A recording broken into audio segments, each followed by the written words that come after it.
오늘 깊은 데로 가서라는 제목 가지고 함께 하나님 말씀 나누도록 하겠습니다. 지금 우리가 믿는 기독교 신앙의 가장 큰 베이스를 꼽으라면 16세기에 유럽에서 일어났던 종교개혁에서 그 뿌리를 찾을 수 있습니다. 로마 카톨릭의 전횡과 어떤 그 부패에 맞서 당시 수도사였던 그 마르틴 루터가 1517년에 그 비텐베르크 성당 그 교회, 그 비텐베르크 교회 정문에 이 95개조 반박문을 붙이면서 이 종교개혁이 촉발되었고 지금까지 우리에게 영향을 미쳤습니다. 종교개혁의 가장 큰 성과와 의의를 말하라면 특정 소수의 그룹만이 독점하고 향유할 수 있었던 하나님과의 관계를 모든 사람, 모든 성도들이 누릴 수 있는 길을 열어준 거라고 저는 말하고 싶습니다. 어려운 라틴어로 기록되었기 때문에 성직자들만 읽고 해석할 수 있었던 성경을 그때부터 모든 사람들이 다 읽을 수 있었고 해석할 수 있게 되었습니다. 성직자를 통해서만 할 수 있었던 기도를 그리스도의 이름으로 모든 사람이 자유롭게 자기의 상황을 하나님께 아뢰며 기도할 수 있게 된 겁니다. 성직자를 통해서만 확인할 수 있었던 하나님의 뜻과 부르심을 이제는 자기 혼자 자기의 삶의 영역 안에서 발견할 수 있고 누릴 수 있게 된 것이죠. 여러분, 광야에서 사탄에게 시험 받으셨던 예수님 이야기를 아주 잘 알 겁니다. 그 본문을 읽고 묵상하면서 제가 늘 했던 생각이 있어요. 여러분, 제가 만약 예수님과 같은 상황이었다면 첫 번째, 두 번째 시험은 그나마 좀 괜찮았을 텐데 세 번째 시험이 정말 어려웠을 것 같습니다. 여러분, 다른 상황도 아니고 지금 예수님 40일 동안 금식하신 상황이에요. 가장 극한의 상황으로 자기를 지금 몰아넣으셨어요. 그런데 사탄의 말대로 지금 성전 꼭대기에서 뛰어내리자마자 천사들이 양 옆에 와서 수종 들고 딱 받치고 예수님을 그렇게 호위하면 여러분 얼마나 그게 멋지겠어요. 속된 말로 정말 가오가 살겠죠. 예수님 정말 멋있겠죠. 세상을 구원할 메시아로 오신 하나님의 부르심과 소명도 다시 확인하고 그 옆에서 깐족대며 시험하던 그 사탄의 코도 납작하게 하고 일석이조였을 텐데 여러분, 저 같았으면 그냥 뛰어내렸을 것 같아요. 자, 한번 봐라. 이게 바로 나다. 나 이런 사람이다. 한번 보여주고 싶었을 것 같습니다. 여러분, 저와 여러분을 포함해서 모든 그리스도인들에게 주님의 부르심이라는 건 참 중요합니다. 각자의 부르심이 다 있습니다. 여러분, 그런데 이 부르심이라는 게 어떨 때는 연인들의 사랑 같아요. 확인받으면 참 기쁘고 행복한데 의심되고 불확실하면 불안하고 괴롭습니다. 차라리 이럴 때는 그냥 그 종교개혁 이전처럼 성직자들이 너 부르심 있어, 넌 부르심 없어, 넌 구원 받은 것 같아, 넌 구원 못 받았어, 이렇게 정해주는 게 더 나을 것 같습니다.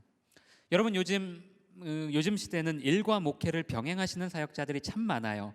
투잡을 뛰는 거죠. 이분들이 직업의 현장에서 가장 크게 겪는 가장 큰 어려움은 여러분 육체적 어려움과 정신적 피로도가 아니에요. 일을 하는 현장에서 자기 의지와 관계없이 이 스물스물 올라오게 되는 그 부르심에 대한 회의감과 의심입니다. 내가 목회자로 부르심을 받은 게 맞는 건가? 이렇게 사는 게 맞나? 이 질문이 그동안 교회 현장 안에서는 잘 크게 피부로 와닿지 않았는데 교회 밖 현장에서는 아주 적나라하게 다가오는 거예요. 여러분, 저도 사석에서 자주 언급했지만 여러분, 교회이기 때문에 우리 청년들도 그렇고 우리 성도님들도 그렇고 저를 목사로 대우하고 예우하면서 존중해 주십니다. 저보다 훨씬 나이 많으신 어른 성도님들도 저를 너무 깍듯하게 존중해 주시고 예우해 주세요. 여러분, 그러나 교회 밖에서는 저는 그냥 아저씨일 뿐이에요. 그냥 30대 후반 아저씨일 뿐입니다. 아무도 저를 교회에서처럼 존중해 주지 않아요. 여러분, 일과 사역을 병행하는 많은 목회자들이 그동안 교회에서 겪어온 상황과 전혀 다른 상황을 맞닥뜨릴 때마다 제일 먼저 그 부르심에 대한 확신이 자꾸 흔들리는 겁니다. 의심하게 되는 거예요. 여러분, 그런데 목사뿐만이 아니에요. 우리 모두가 하나님 나라와 그분의 계획을 위해 다 부르심을 입었고 그것을 믿는 사람들입니다. 주님이 내가 너를 지명하여 불렀다 약속해 주셨어요. 그런데 이 부르심에 대한 고민이 여러분 삶이 편안할 때는 잘 드러나지 않는데 내면이 유동치고 현실이 암담해지면 제일 먼저 우리를 찌르는 칼이 돼요. 어쩌면 이렇게 거칠고 황량한 자신의 삶과 끊임없이 부딪혀가며 그 부르심을 찾아간다는 게 그리스도인에게는 참 가혹한 것 같아요. 앞에서도 말했지만 과거 그 시대처럼 그냥 성직자들이 너 부르심 있어, 너 부르심 없어 이렇게 정해주는 게 훨씬 더 속편할 수 있겠다, 그런 생각이 들 때도 있습니다. 여러분, 오늘 우리가 읽은 말씀은 너무나 잘 아는 내용이에요. 대한민국 교회에서 가장 많이 불려지는 찬양 있죠. 전능하신 나의 주 하나님, 그 찬양의 모티브가 되는 말씀이기도 합니다. 여러분, 보통 사복음서에 보면 동일한 사건과 내용을 기록하고 있는 부분들이 있어요. 오병이어가 대표적인 사건인데 저자의 표현에 따라 조금씩 차이는 있지만 전하고자 하는 내용은 보통 대부분 다 같아요. 성경책으로 본문을 보고 있는 이 청년들도 있을 텐데 그 표제 위에 보면 이 누가복음, 오늘 누가복음 5장의 이 내용은 마태복음 4장과 마가복음 1장에 나오는 그 예수님이 제자들을 처음 부르시는 장면과 이 같은 평행선상을 이루고 있다 해서 평행본문이라고 해요. 같은 내용이라는 거예요. 제가 마태복음 4장 18절에서 20절을 한번 읽어볼게요. 갈릴리 해변에 다니시다가 두 형제 곧 베드로라 하는 시몬과 그의 형제 안드레가 바다에 금을 던지는 것을 보시니 그들은 어부라. 말씀하시되 나를 따라오라, 내가 너희를 사람을 낚는 어부가 되게 하리라 하시니 그들이 곧 그물을 버려두고 예수를 따르니라. 마태복음 4장의 이 내용과 오늘 본문의 누가복음 5장의 내용이 같다라는 겁니다. 그런데 제가 오늘 말씀 준비하면서 여러 설교와 강의를 참조하다가 이 마태복음 4장이나 마가복음 1장에서 예수님이 이 베드로를 처음 만나시는 장면과 오늘 본문의 장면이 같은 시점이 아닐 수도 있다라는 내용을 참 많이 들었어요. 굉장히 설득력이 있었어요. 마태복음 4장과 마가복음 1장에서 이 예수님과 제자들이 처음 만나는 이야기를 보면 방금 말한 대로 누가 봐도 처음 만나는 거예요. 예수님과 제자들이 처음 만나는 거예요. 그런데 오늘 본문은 그게 아닐 수도 있다라는 겁니다. 본문 2절에 보면, 오늘 우리가 읽은 본문 2절에 보면 예수님이 게네사렛 호수가, 다른 말로 갈릴리 호수 밖에 그 갈릴리 호수 위에 그 배 두 척이 있는 것을 보세요. 그리고 그 중에 한 배가 베드로의 배였다고 합니다. 그런데 예수님이 말도 없이 그냥 이 배에 오르신 거예요. 여러분 생각해 보세요. 아무리 예수님이지만 오늘 처음 보는 이 베드로의 배에 이렇게 아무렇지 않게 오를 수 있었다는 게 여러분 쉽지 않았을 것 같고요. 베드로 또한 처음 만나는 사람이, 저 사람이 누구인지도 모르는 상황에서 모르는 사람이 자기 배에 이렇게 막 오르는 것을 제지하지 않았을 리 없다라는 거죠. 여러분, 그렇게 보면 오늘 누가복음 5장에 나오는 예수님과 베드로의 이야기는 그 마태복음 4장, 방금 제가 읽은 마태복음 4장이나 마가복음 1장에 나오는 그 예수님이 베드로를 처음 부르시는 장면 이후의 이야기가 맞을 것 같아요. 다음 시점이 다르다라는 겁니다. 이후의 이야기라는 거예요. 여러분, 그런데 여기서 한 가지 질문이 생겨요. 베드로는 지금 왜 고기를 잡고 있는 어부의 삶을 살고 있는 걸까요? 분명히 마태복음 4장에 보면 콜링하시는 예수님을 따라 그물을 버려두고 예수님을 따랐다고 하는데, 분명히 이전에 예수님을 만났을 텐데, 예수님이 뭔가 콜링을 하셨을 텐데 왜 베드로는 지금 다시 자신의 원래 생업의 현장이었던 어부의 삶을 살고 있는 걸까요? 여러분, 저는 가끔 그런 기도할 때 있어요. 여러분 어떨지 모르겠는데 잘 때 꿈에서 오늘 예수님 좀 만났으면 좋겠습니다. 주님, 꿈에서 나에게 뭐라고 좀 한마디 해주시면 제가 너무 행복할 것 같습니다. 저는 그 기도 자주 하거든요. 그런데 그런 예수님을 눈으로 보고 또 그분의 말씀을 들었던 베드로가 다시 생업의 현장으로 돌아왔다는 게 참 아이러니예요. 여러분, 그런데 전 그런 생각이 들어요. 우리가 굳이 거창하게 생각하지 않아도 우리 삶을 조금만 좀 생각해 보면 이 고민 쉽게 우리가 풀릴 수 있을 것 같아요. 지금 함께 예배드리고 있는 청년들, 온라인이든 오프라인이든 대부분 다 한 번쯤은 다 아주 진하게 교회 생활 맛을 봤을 것 같아요. 대표적인 게 뭐죠? 수련회죠. 교회 수련회나 선교단체 수련회를 가면 여러분, 적게는 수십 명에서 많게는 수백, 수천 명의 청년들이 함께 모여서 예배하고 찬양하고 말씀 듣고 기도하고 눈물을 흘리면서 같은 공간에서 같은 시간을 보내요. 여러분, 그러다 보면 그곳이 천국처럼 느껴져요. 여기가 천국이다. 주님 여기 계시는구나. 짧게는 3박 4일, 길게는 몇 주씩 그렇게 수련회를 하면 여러분, 당연히 그 마음이 생기는 게 정상입니다. 너무나 행복해요. 여러분, 저라고 그런 시간 안 겪었겠어요? 그 시간을 겪었으니까 저도 목사하고 있겠죠. 그런 시간을 보내다 보면 여러분, 그냥 거기에 계속 있고 싶어요. 베드로가 왜 변화산에서 주님 제가 여기 있는 것이 좋사오니 여기에 제가 초막 3개를 짓고 주님과 함께 살겠습니다, 왜 그런 이야기를 했는지 그 마음이 알 것 같아요. 여러분, 그곳을 떠나기가 너무 싫죠. 그냥 계속 이렇게 여기에서 같이 밥 먹고 찬양하고 게임하고 교제하고 같이 삶 나눔하고 기도하면 좋을 것 같아요. 왜 그럴까요? 다시 돌아갈 현실은 아름답지 않거든요. 날마다 싸우는 부모님, 가정의 불화, 다시 돌아갈 현실은 여전히 아름답지 않아요. 경제적인 어려움, 진로의 고민, 그렇게 현실은 고통스럽고 치열하고 무기력하고 지루하고 답답한데 그 속에서 내 허물과 연약함을 마주하고 싶지 않은 게 여러분 우리 사람의 정직한 마음이에요. 저도 그랬던 것 같아요. 아무리 은혜가 넘친다고 한들 그 은혜를 가지고 삶을 살아낸다는 게 녹록지가 않습니다. 여러분, 오늘 베드로의 삶도 그랬을 것 같아요. 여러분, 성경에 나오는 예수님의 12제자들 중에 가정이 있었다는 기록은 베드로가 거의 유일무이해요.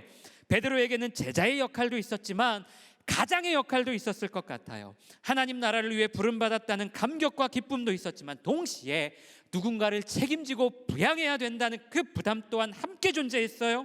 베드로가 자신에게 주신 부르심을 의심하고 외면해서 어부의 삶으로 돌아갔다고 보지 않아요. 다만 베드로 본인에게 주어진 또 다른 역할을 외면할 수 없었을 것 같아요. 그 때문인지 아직 예수님을 바라보는 관점이 온전하지가 않습니다. 그래서 여전히 예수님을 부르는 호칭 또한 주님이 아니라 선생님이었어요. 여러분, 이런 베드로에게 오늘 본문에 보면 예수님이 찾아오시죠. 그런데 베드로의 상황이 그렇게 좋지가 않아요. 밤새 물고기를 잡았어요. 조업을 했지만 만선은커녕 빈 그물로 돌아왔어요. 노력하지 않아서 얻은 결과라면 그나마 좀 낫겠는데 누구보다 애쓰고 수고했기에 지금 이 결과는 너무나 가슴 아프고 허탈한 겁니다. 그런데 이런 상황에서 우리 예수님이 상황에 안 맞는 요구를 하세요. 상식적으로 이런 상황이라면 수고했다, 가서 쉬어라, 위로를 내주셔야죠. 그런데 다시 고기 잡으러 가래요. 밤새도록 이미 잡고 있는데 또 잡으러 가래요.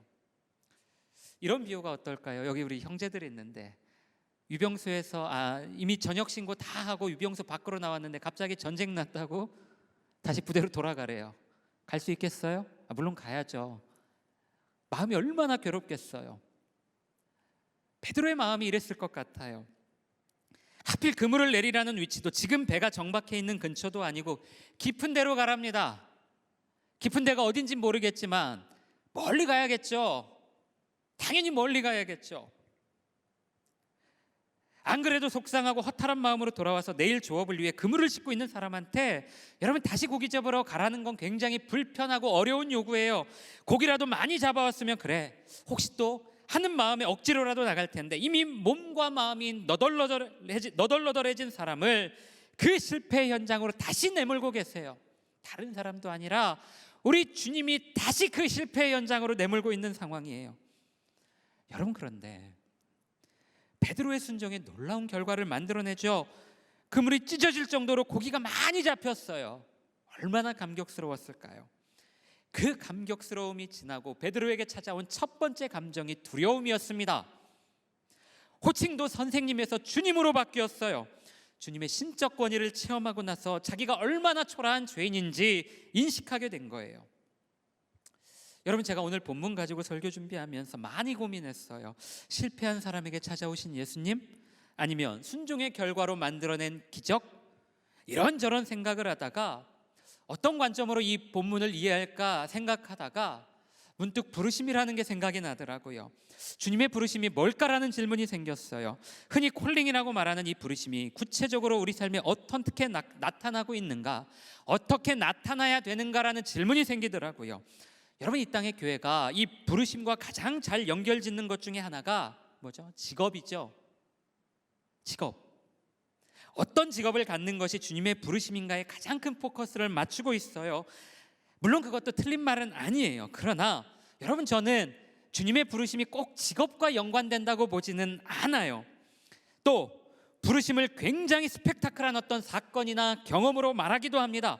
사도행전 9장에 나오는 이 바울의 회심과 같은 아주 강렬한 한 방으로 그게 정의될 수도 있겠죠. 그런데 여러분, 오늘 본문을 부르심이라는 관점으로 바라보면 오늘 베드로의 부르심은 우리가 말한 것과는 조금 거리가 있어 보이는 것 같아요.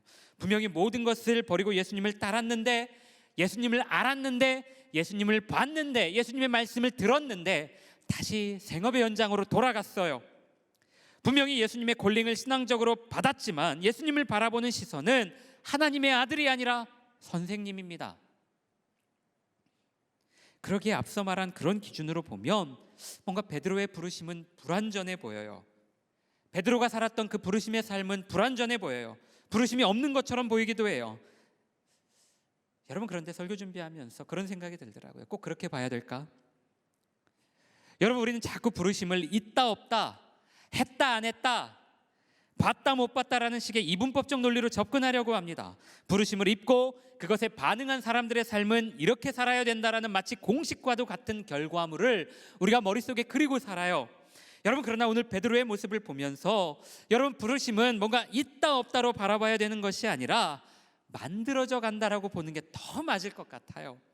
이미 한 번의 부르심을 받았지만, 이미 한 번의 어떤 예수님의 그 말씀을 경험을 했지만 여전히 그 삶이 온전하지 않습니다. 게다가 누구보다 애쓰고 수고했지만 결과가 초라해요. 그 상황에 예수님으로부터 감당하기 힘든 요구까지 받고 있어요. 여러분, 우리가 문자로 된 성경을 읽고 있기 때문에 이 부르심이 굉장히 쉬워 보이지만 그렇지 않아요. 누가 이 상황에서 주님, 제가 그렇게 하겠습니다, 저는 반드시 이렇게 하겠습니다, 이렇게 말할 수 있다고 장담할 수 있을까요? 여러분, 베드로는 이렇게 또 한 번의 부르심의 자리에 섰어요. 물론 이것도 완성은 아니었습니다. 우리가 잘 알듯이 예수님 잡히실 때 베드로가 했던 일 우리가 너무나 잘 알고 있잖아요. 부르심을 경험하고 완성한 사람이라면 그렇게 살지 않아야 되는데, 그렇게 살아서는 안 됐을 텐데, 베드로는 오늘 이 경험 이후에 또 그렇게 주님의 부르심의 삶에서 이탈한 것 같은 행동을 해요. 여러분, 그러나 우리가 너무나 잘 알잖아요. 베드로의 그 끝은 너무나 아름다웠잖아요. 수많은 실패와 불완전함 속에서 살았지만 그 마지막은 어느 누구도 이뤄낼 수 없는 그 완성 그 자체였습니다. 여러분, 이렇게 보면 베드로의 삶은 부르심의 연속이었어요. 있다 없다로 말할 수 있는 것이 아니라 주님과의 동행 속에서 만들어져 가는 그 부르심의 삶을 살았어요. 주님과의 동행 속에서 그렇게 만들어져 가는 삶을 살았어요. 깊은 데로 가라는 그 주님의 그 요구처럼 점점 더 깊어지는 삶의 경험과 경륜 속에서 주님의 부르심을 완성해가는 삶을 살았습니다. 여러분, 성경이 말하는 부르심은 분명히 이렇게 뭔가 완성되어져 가고 만들어져 가는 삶을 말하고 있습니다.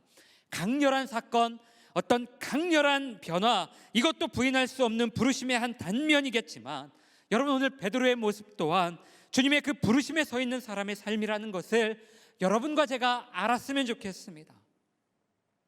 개인적인 이야기 하나 하고 좀 마무리하고 싶은데요. 군대 전역하고 나서 지인이 어떤 프로그램을 추천해줘서 참여한 적이 있어요. 그 기독교와 그 비기독교의 그 아슬아슬한 경계에 서 있는 프로그램이어서 조금 이제 막 실명을 말하기는 그런데 저의 개인적으로는 참 좋았던 것 같아요. 그때 함께했던 인원들이 한 30명 정도 됐어요. 평범한 분들도 있었지만 굉장히 그 어떤 알코올릭, 우울증, 이혼위기, 그 자기 자신만의 그 아픈 가시를 가지고 사는 사람들, 그렇게 그 사람들이 모인 그 모임이었습니다. 그런 분들에 비하면 내가 가진 고민은 아무것도 아니구나, 그런 생각이 들 정도로 여러 사람들이 그렇게 모여서 한 일주일 정도를 그렇게 함께 있었어요. 뭐 제 고민도 그렇게 대단한 건 아니었는데 그때는 저도 상태가 많이 안 좋아서 많은 고민을 안고 거기에 참여했던 것 같아요. 그동안은 내 스스로 나는 주님의 부르심을 확인했고 나는 어떤 확신이 있다고 생각했는데, 그렇게 생각했는데 군 생활하면서 익숙하지 않은 사람들, 또 익숙하지 않은 환경, 그 속에서 나도 몰랐던 그 내 안의 그 모습들이 드러나는데 제가 너무 감당이 안 되더라고요. 내 자신이 너무 밉고 막 어떻게 감당이 안 되더라고요. 과연 내가 할 수 있을까? 내가 이 길을 해야 되는 게 맞는 걸까? 그 고민을 안고 거기에 참여를 했어요. 다행히도 그 시간이 저에게는 큰 격려가 되는 시간이었어요. 다시 한번 좀 해봐야겠다, 내가 또 한번 노력해봐야겠다, 도전해봐야겠다, 그런 어떤 희망을 안고 돌아왔던 것 같아요. 이런 시간을 함께 보내고 나면 여러분, 아까도 얘기했지만 그 멤버십이 굉장히 끈끈해집니다. 나만 어려운 줄 알았는데 저 사람의 솔직한 이야기를 듣게 되면 나도 좀 내 부끄러운 삶이지만 나눠봐야겠다, 나도 오픈해봐야겠다, 그런 용기가 막 생겨요. 그런 사람들과 이제 그 시간을 보내고 이제 헤어져야 되는 시간인데, 이제 서로 안부를 묻고 격려하고 잘 가라고 행복하라고 그 시간을 보내면서, 그 이별의 어떤 그 시간을 보내면서 아직도 기억나는 한 장면이 있습니다. 그 시간 동안 저를 되게 잘 챙겨주신 그 분이 유독 생각이 많이 나요. 미국에서 목회하시는 그 목사님 사모님이셨는데, 이분이 마지막에 저를 꼭 안아주시면서 했던 말이 지금도 많이 기억이 나요. 잊혀지지 않아요. 지웅 씨, 꼭 좋은 목사님 되세요. 분명히 좋은 목사님 되실 거예요. 그런데 절대로 쉽게 되면 안 돼요. 지웅 씨, 너무 쉽게 되면 안 돼요. 어렵게 되셔야 돼요. 알겠죠? 하고 저를 토닥토닥 하시고 울면서 기도해 주시고 그렇게 가시더라고요. 여러분, 저는 살면서 그 목소리가 너무 지금도 또렷해요. 살다가 보면 그 사모님 목소리가 불현듯 막 들려올 때가 참 많아요. 여러분, 특히 설교 준비하면서 더 많이 생각이 났습니다. 여러분, 돌아보면 지금 제가 살고 있는 저의 모습은, 이 삶은 그 시절에 제가 꿈꾸었던 목사의 모습은 아니에요. 내가 이 나이쯤 되었을 때 나는 이런 삶을 살고 있을 거야 라고 생각했던 모습과 180도 다른 삶을 살고 있어요, 저는. 여러분, 그런데 그 시절을 돌아보면 부끄럽지만 어떤 목사의 삶의 자세와 방향에 대해 꿈꾸고 고민한 게 아니라, 나는 이 나이가 되면 나는 이 정도 직함이 있을 거야, 나는 이런 삶을 살고 있을 거야, 어떤 그 직함과 목회 환경, 사이즈에 관심이 더 많이 있었던 것 같아요. 목회자의 부르심을 내 직함과 어떤 그 목회 환경으로 확인받고 싶었던 것 같아요. 그 사모님 말씀처럼 어렵게 되려고 하기보다 너무 쉽게 좋은 목사가 되려고 했던 것은 아닌지, 좋은 목사가 좋은 목회자가 되는 걸 너무 쉽게 만만하게 본 것은 아닌지, 그 이 목소리가 생각날 때마다, 그 사모님 생각이 날 때마다 부끄러워져요. 사랑하는 청년들, 여러분이 경험하고 여러분 스스로가 경험하고 보고 들은 그 주님의 부르심이 뭔지 잘 모르겠어요. 여러분, 어떤 부르심을 경험했나요? 살면서 여러분, 하나님께 어떤 부르심을 입으셨어요? 아마 여러분하고 주님만 아시겠죠. 여러분, 그런데 그 부르심을 여러분 너무 쉽게 있다 없다, 나는 봤다 못 봤다, 나는 경험했다 못했다, 여러분 이런 관점으로 접근하지 않았으면 좋겠습니다. 여러분, 오늘 본문 속 베드로의 모습처럼 우리의 부르심은 만들어져 가고 완성되어져 가는 것이지, 어느 시점에 내가 완벽하게 180도 달라지는 게 아니에요. 그런 개념이 아닙니다. 여러분, 여러분의 부르심을 의심하기보다 다가오는 시간 속에서 만들어져 가고 완성되어져 간다는 것을 신뢰하면서 오늘 여러분에게 주어진 삶을 살았으면 좋겠습니다. 여러분, 근데 분명 그 부르심이 만들어져 가는 과정이 마냥 쉽지만은 않을 거예요. 살다 보면 내 마음이 가장 너덜너덜하고 불안할 때에 더 깊은 곳으로 가라, 더 멀리 가라, 더 깊은 데로 나가라, 이런 당황스럽고 불편한 주님의 요구와 요청에 직면할 상황이 살다 보면 참 많을 겁니다.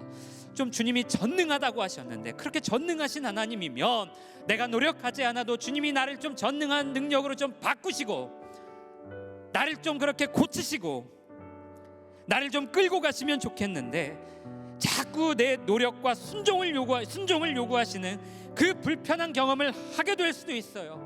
나보고 더 노력하래요, 나보고 더 순종하래요, 나보고 더 깊은 데로 가래요. 주님이 좀 하셔요. 근데 주님이 자꾸 그런 불편한 요구를 하시는 경험을 할 때가 있을 거예요. 여러분, 그때마다 오늘 베드로의 고백이 우리 마음에 잔잔한 파동처럼 다가오셨으면 좋겠어요. 우리 청년들의 마음 가운데 오늘 이 베드로의 고백이 잔잔한 파동처럼 다가왔으면 좋겠어요. 울렸으면 좋겠습니다. 선생님, 우리가 밤이 새도록 수고하였으되 잡은 것이 없지만 말씀에 의지하여 내가 그물을 내리겠나이다. 사랑하는 우리 청년들, 여러분의 부르심은 여전히 진행형입니다. 부르심이 만들어져 가는 과정 속에, 부르심이 완성되어져 가는 과정 속에 여러분들이 서 있는 거예요. 그렇기 때문에 지금 모습과 형편으로 여러분의 부르심의 삶을 단정짓거나 규정지어서도 안 돼요. 그걸 믿으셔야 돼요. 주님 다시 오실 대림의 절기를 보내면서 앞으로 만들어지고 완성되어질 여러분의 부르심의 삶을 여러분들이 자꾸 꿈꾸고 자꾸 기대하셔야 돼요. 소망하셔야 돼요. 내년에 그리고 그 후년에 앞으로 시간이 지나면서 더욱 단단해지고 깊어질 그 부르심의 삶을 우리 모든 청년들이 기대하시기 바랍니다. 주님이 여러분을 그렇게 만들어 가실 거예요. 아까 말했지만 그 과정이 쉽지 않을 수도 있습니다. 그러나 그 쉽지 않음을 묵묵히 견뎌내고 이겨내는 우리 모든 청년들의 삶이 되기를 소망합니다. 기도합니다. 내 마음과 본능은 쉽게 되고 싶고 그 부르심의 삶을 아주 얕은 곳에서, 낮은 곳에서 찾고 싶은 욕망이 있지만 주님 말씀 의지하여 기꺼이 깊은 곳으로 나아가는 그 순종의 마음과 결단이 있기를, 그 마음이 여러분과 제 안에 있기를 소망합니다. 그 부르심의 여정 가운데 그럼에도 불구하고 오롯이 서 있는 우리 살아가는 모든 청년들의 삶을 지지하고 진심으로 응원합니다. 날마다 그 부르심을 의심할 수밖에 없는 상황에 내몰리며 혼란을 겪을 수밖에 없는 우리 청년들의 삶과 우리 이 땅의 많은 성도들의 삶을 주님 기억하여 주옵소서. 오늘도 아파하고 신음하며 주님의 은혜를 구하는, 주님의 은혜를 사모하는 하나님 이 땅의 그 주님의 백성들의 그 부르짖음에 주님 귀 기울여 주시고 그들의 삶에 동행하여 주옵소서. 주님 다시 오실 그 대림의 절기를 보내며 우리와 함께 하셨고 우리를 부르셨고 지금도 우리의 부르심을 만들어가고 계시는 그 주님을 더욱 신뢰하는 시간 되고자 합니다. 주님, 우리와 함께 하시는 그 주님을 우리 삶 가운데 넉넉하게 경험하게 하시고 그 주님의 이름을 높여드리는 우리의 삶이 되게 하여 주옵소서. 혼란스럽고 어려운 상황 가운데 이 예배의 자리를 사모하여 각자의 처소에서 하나님이 주님의 전에서 예배하는 우리 청년들, 우리 많은 성도들의 삶을 기억하여 주시고 그들에게 내가 너와 함께하노라 하나님 그 따스하신 음성 들려 주옵소서. 오늘 이 예배 가운데 우리와 함께하신 그 주님을 찬송합니다. 주님 사랑합니다. 주님 우리와 함께하여 주옵소서. 지금은 예수 그리스도의 무한하신 은혜와 하나님 아버지의 무한하신 사랑과 우리와 늘 동행하시며 우리의 삶을 이끌어 가시는 그 성령님의 자비로우신 은혜가 오늘 하나님 앞에 머리 숙여 기도하며 그 부르심을 하나님 더욱 신뢰하고자 소망하는 우리 사랑하는 모든 청년들의 삶의 머리 위에, 가정 위에, 학업 위에, 일터 위에 지금부터 영원토록 함께 하시길 간절히 축원하옵나이다. 아멘.